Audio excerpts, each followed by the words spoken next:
দর্শক, বিপিএল এর ইতিহাসে প্রথমবার ম্যাচ বয়কট করেছে ক্রিকেটাররা। গতকাল যে বিসিবির পরিচালক এম নাজমুল তিনি ক্রিকেটারদের পারিশ্রমিক নিয়ে যে মন্তব্য করেছেন তারই প্রেক্ষিতে বিসিবি যে ক্রিকেটারদের যে সংগঠন আছে কোয়াপ, সেটির সংগঠনের সভাপতি ম্যাচ বয়কটের কথা বলেছিলেন, ম্যাচ বয়কটের হুমকিও দিয়েছিলেন যদি তিনি পদত্যাগ না করেন।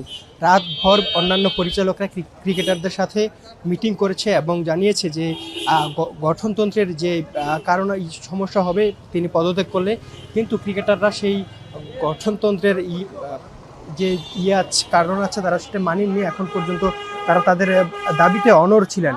সেই দাবি পর্যন্ত সকালে তারা দুপুর 1টা পর্যন্ত টাইম দিয়েছিলেন। আজকে যদি দুপুর 1টা পর্যন্ত যদি দাবি না মানে তাহলে ক্রিকেটাররা পদত্যাগ করবেন, ক্রিকেটাররা তাদের প্রথম ম্যাচটি বয়কট করবেন। এখন পর্যন্ত পরিচালক পদত্যাগ করেনি। তিনি জানিয়েছেন যে বিসিবি তাকে একটি কারণ দর্শানো নোটিশ দেওয়া হয়েছে, 48 ঘন্টার মধ্যে তার যে জবাব, সেই কারণ দর্শানো নোটিশের জবাব চাওয়া হয়েছে। এরপর বিসিবি তাদের পরবর্তী পদক্ষেপ জানাবে। এদিকে ক্রিকেটারদের যে সংগঠন সেটি বনানীর একটি 5 তারকা হোটেলে তারা মিটিং করছে। তারা জানিয়েছে যে তাদের পরবর্তী পদক্ষেপ তারা জানাবে। এখন পর্যন্ত প্রথম ম্যাচ যেটি হওয়ার কথা ছিল সেটি হয়নি, কোনো টিম মাঠে আসেনি। আইন শৃঙ্খলা বাহিনী যারা ছিল তারাও আস্তে আস্তে বেরিয়ে গিয়েছে।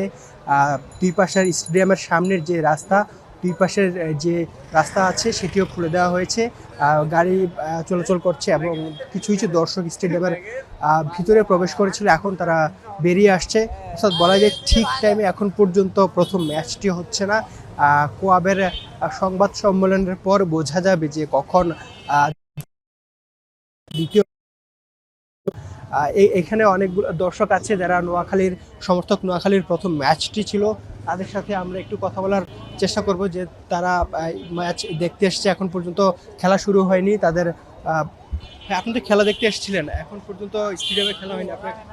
সেটাতে আমরা দেখতেছি কি হয় শেষ পর্যন্ত। আমরা এটা শেষ না দেখা পর্যন্ত আমরা যাব না। আমরা এত কষ্ট করে দূর থেকে এসেছি, আমরা খেলা দেখতে আসছি, আমরা খেলা দেখতে চাই। আমাদের এটাই হচ্ছে সমস্যা। আমরা কোনো সমস্যা নাই, এদের কি সমস্যা সেটা বলতে হবে। আমরা এত কষ্ট করে এসেছি, আমাদের এটা আমরা টিকিট কেটেছি, আমাদের টাকাগুলোকে দিবে। আমরা হয়রানি হইতেছি না। আমরা চাই আমাদের খেলাটা সুন্দর মতো হোক। আমরা খেলা দেখতে আসছি, খেলাটা দেখতে চাই।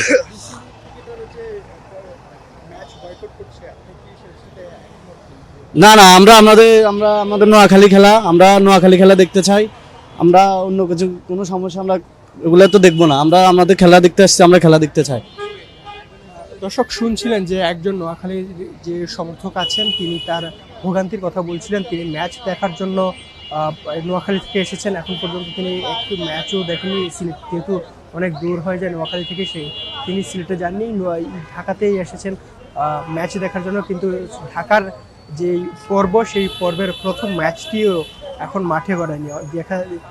সেইটি আক্ষেপ তার কণ্ঠে। এখন আমরা দেখেছি যে বিসিবির যে সভাপতি আছেন তিনি সকালে একটু আগেই টস যে সময় হয় অর্থাৎ দুপুর 12:30টায়, তখন তিনি মাঠে গিয়ে উইকেট পরিদর্শন করেছেন, সেখানে গিয়ে কথাও বলেছেন, কিন্তু এখন পর্যন্ত তার থেকে আমরা কোনো অফিসিয়াল স্টেটমেন্ট পাইনি। এদিকে ক্রিকেটারদের সাথে যেই বিসিবির যে বিপিএলের যে সদস্য সচিব আছেন ইফতেখার মিঠু, তিনি মিটিং করেছেন একটু আগেও। তিনি জানিয়েছেন যে তিনি যে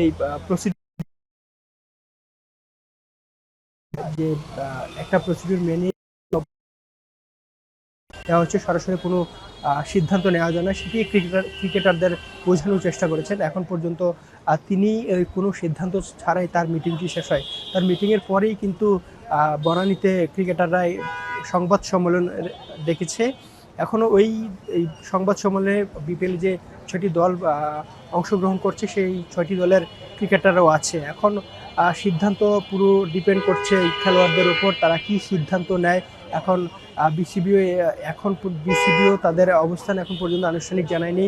অর্থাৎ দুই দলের ক্রিকেটাররা যখন তাদের সিদ্ধান্ত জানাবে, বিসিবিও তাদের সিদ্ধান্ত জানাবে। এখন অফিসিয়ালি আমরা তাদের সাথে এখন পর্যন্ত বিসিবির কোনো কর্মকর্তার সাথে অর্থাৎ প্রেসিডেন্টের সাথে আমরা যোগাযোগ করতে পারিনি। এখন পর্যন্ত এই ছিল আপডেট। পরবর্তীতে যখন কোনো আপডেট আসবে অবশ্যই আপনাদের জানিয়ে দেব।